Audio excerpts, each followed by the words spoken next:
Hi guys, welcome to another episode of Drama Surgery Podcast. In this episode, I will be covering the 2012 Korean drama Love Rain. So, to begin, I'm going to give a quick synopsis of this drama according to my drama list.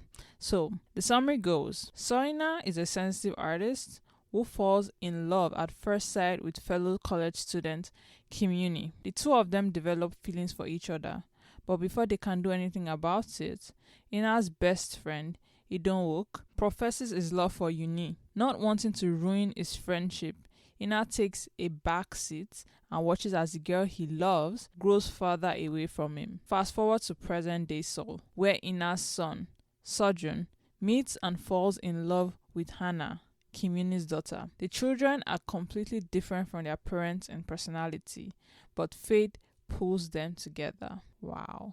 So it's a long synopsis, but it kind of gives you a really good summary of like what is going on in this drama. Now, moving on to the cast. This drama stars Jang Geun-suk as two characters. Actually, like this drama stars Jang Geun-suk and Im Ha, who both play two characters, right? Jang Geun-suk plays Suh In Ha, who is the dad of Suh Joon. But obviously he also plays Suh Joon, right? So he's playing the 1970s version and also the present day like Seoul version, right? Same with Im Ha. She's playing Kim Yoon Hee and Jung Hana, right? So they are both playing two different characters, but they do it so well, which is a good thing about this like drama, that the two characters seem very different. So like Suh In Ha and Kim Yoon Hee are very, very different people, right? From Suh Joon and Jung Hana, which I liked about this. But yeah, for me personally, Jang Geun-suk, I know him from You're Beautiful. At least at the point where I was watching this drama for the first time, back in like probably 2013, I had recognized him from You're Beautiful because I really liked that drama, and also that was one of the earlier dramas I watched. So he was kind of a familiar face in that sense. Im Ha, funny enough, wasn't. I had never seen her before when I was watching this like drama for the first time. And that's because, again, this was in 2013. I did not know anything about like K-pop, K-movies. I like the Korean entertainment industry was basically blank to me. I had never heard about it, right? I was basically venturing into a wild, wild sea. In that sense, like I actually did not know that she was in SNSD. I did not know she was popular, right? And so I actually did not know it from anything, because really dramas were my, that's kind of my into the world of like Korean entertainment. Otherwise, I wouldn't know anybody really. Now, I mean, of course, she's one of the bigger names. I mean, I'm sure she was big back then, but nowadays, right, she was in Big Mouth. Like, she's been in a lot of things since then that I'm like she's a household name for me. Not that I have like more than one person in my household, but like she's got to that point for me that I'm like, oh yeah, that's Im Ha. Like I obviously know her, right? But yeah, at that time, no idea, no clue. So moving on, I just want to talk about like my first thoughts when I first watched this drama, and I'm trying my best to recall how I felt, because I've watched this drama a few times over the years, right? First of all, you should know that I have in my drama list, right? A lot of people do. Like if you're a K-drama watcher, you probably have in my drama list profile.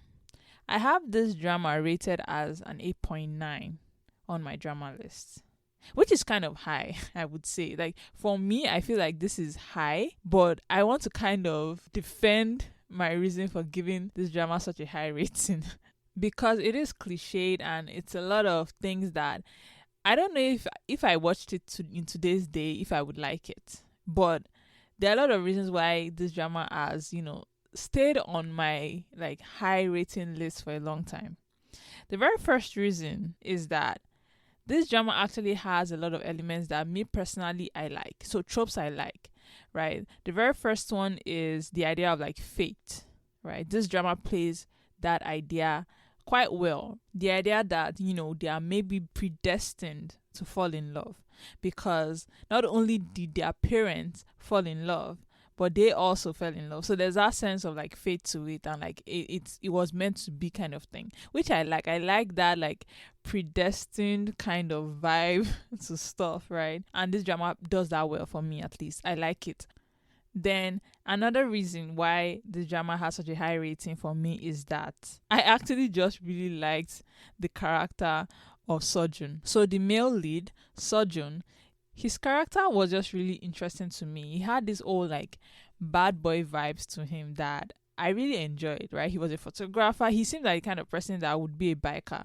He's not a biker or anything, but he had a very not hippie really, but that sense of just freedom to him and very artsy kind of attitude to him that I really liked, right? He seemed very free and very like just unbothered, right? And I just liked seeing someone like that fall in love, right? He's a kind of character that I don't think he's as common in today's like K-drama scene. I don't think if I have to think of a character that was kind of similar, I'm actually like blanking, right? So his characterization is actually very interesting to me, and I really just liked watching him just be him. So yeah, that was the second reason why this drama is highly rated for me. Then the third reason why I really like this drama is that honestly, I'm just a sucker for like pining and forbidden love.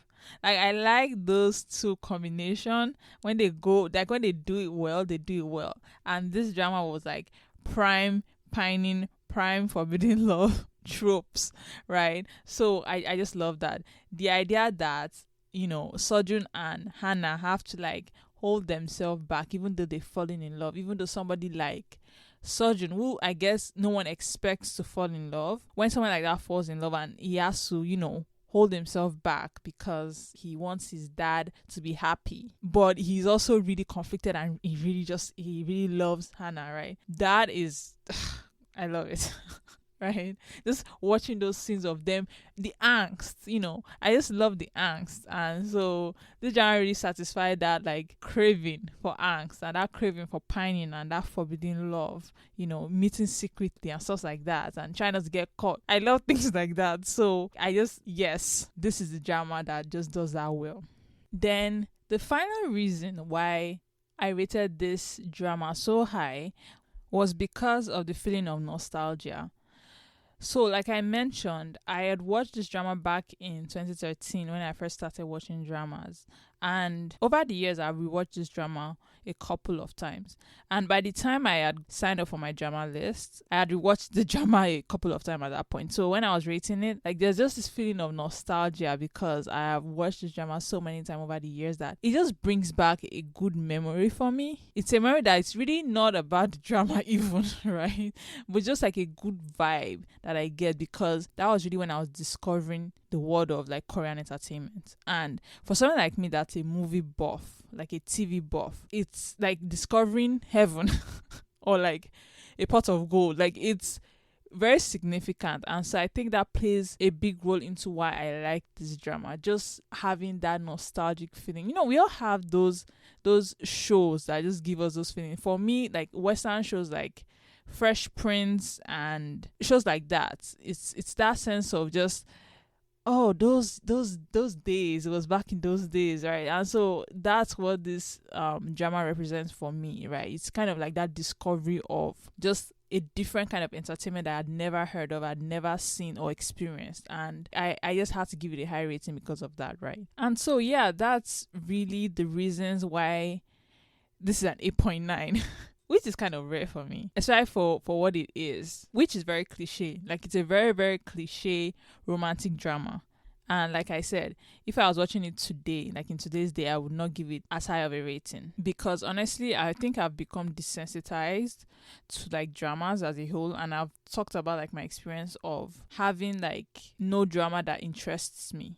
Right, because I feel like I've watched everything and like literally I feel that's how it feels in my head, that like you've exhausted all the dramas, and so I'm kind of desensitized to a lot of dramas these days. I am more likely to give a drama a lower rating these days unless it's something super like novel. So yeah, moving on, I want to talk a bit about the relationships that we see in this drama. Really the difference in the relationship between the parents and their kids.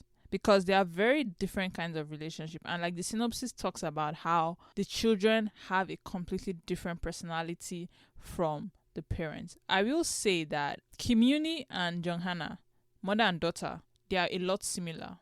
It's really Suh In Ha and Suh Joon, the dad and the son, that are like extremely different, right, in personality. But like the parents are definitely more mellow, right? Whereas I feel like Hannah and Suh Joon were kind of chaotic, right? They had more words, more yelling and stuff like that. And their process of kind of falling in love was, I feel like, more realistic, just because it wasn't as insta love as I feel like their parents kind of was. And maybe because they are like more loud, more like boisterous, and they fought more, their relationship and that like point of getting into a relationship, it was kind of passionate. Like their relationship it seemed a lot more passionate, that I just enjoyed watching Suh Joon fall in love, because he's such a character that I really wanted to see him fall, right? And to see him fall for someone that's really different from him, right? Someone that's not in any way experienced, because honestly, like I mentioned, Hannah is the most naive, like inexperienced character I've seen in a long time, right? And so seeing that relationship come about was, I felt like it was very interesting. I especially liked their fountain kiss. It was really well done and kind of embodied this idea of like how different they are as people, right?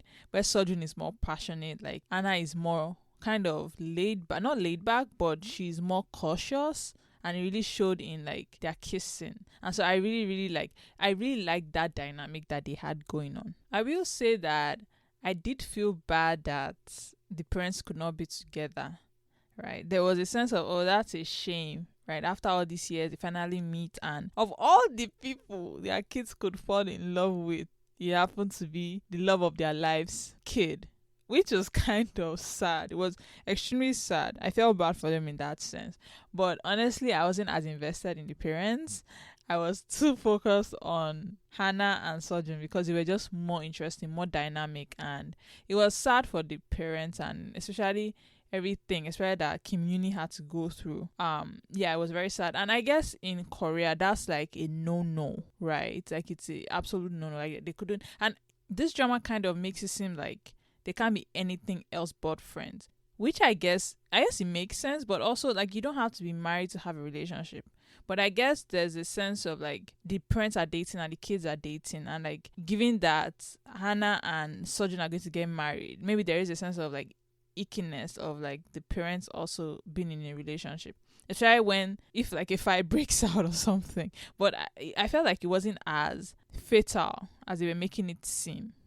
But maybe it was. I can't tell how different the Korean culture is in that sense. I do know like family is more important, and like they really want structure to how their family is. So maybe in that sense, it makes sense that obviously one set of couple could not be together if the other set was together.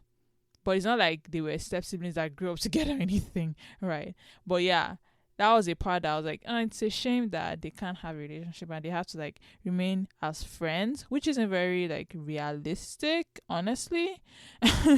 But we're going to, suspend belief and like to believe that, they can control their emotions and they are grown adults and stuff like that. But yeah, I didn't really feel as invested in their love story. I did feel bad, but not as invested. Then just to come back to what I had mentioned about me liking the, pining and the forbidden love aspect to this drama, I will say that I was actually very pleased with how mature Suh Joon and Hannah were. I was pleased with Anna because she recognized early that her mom, had fallen in love, when she was younger, and she really wanted to do her best in finding her mom's first love. I don't know if that was a little misguided, but it's from the bottom of her heart, like she loves her mom and she wants her mom to be happy. So she's kind of willing to break up with Suh Joon because she recognizes that her mom has, gone through a lot and deserves this.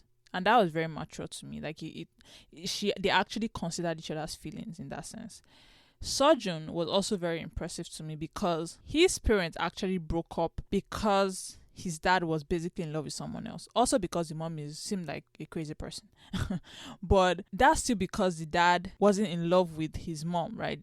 Basically, the dad was pining over somebody all his life, right? And his mom had suffered from a lot of, I guess, anxiety and issues and anger over that. Really, I expected him to be more pissed at his dad, in the sense that actually Suh Joon was kind of understanding that you can't force a person to love someone else, right? It's very easy for him to have gone the easy route and basically hate his dad because his dad wasn't committed to his mom.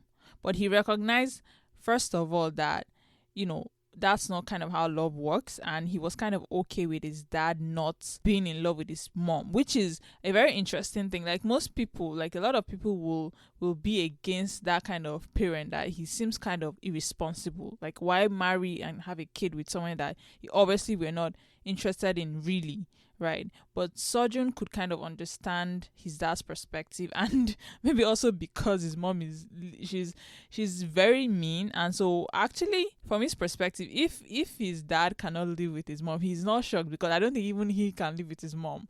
So there is that sense of, I really liked how understanding he was about his dad's situation, right? And how he was also willing to pretend, to be kind of siblings, quote unquote, with Hannah when they finally realized that their parents are in love. And that was one aspect of the drama that I really liked. And so, yeah, that's really my review of Love Rain, which is a drama I really think is a good starter drama, right? For those who've never seen this drama, it's a good starter drama into like Korean dramas if you have no clue what to watch, right? Especially if you like that soft romantic, dramas, right? And this drama is just perfect in that sense. Unfortunately, it's like a 7.6 on my drama list, which I'm not shocked by, because it has a lot of cliches. It has a lot of moments that the male lead is dragging the female lead places, like a very non-consensual in some areas.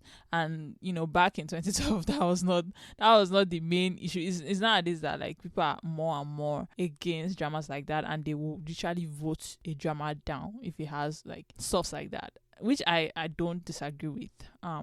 So yeah, this is a drama that I really enjoyed. I recommend it to anybody who's who wants a kind of low-key, easy to watch drama. Give it a shot. Yeah, so thank you guys so much for listening. I really enjoyed making this episode. If there's a drama you'd like me to review, please let me know at Reddit. I am at Dramasology, and I'll do my best to respond to your request. Thank you guys so much for listening. Have a nice day. Bye.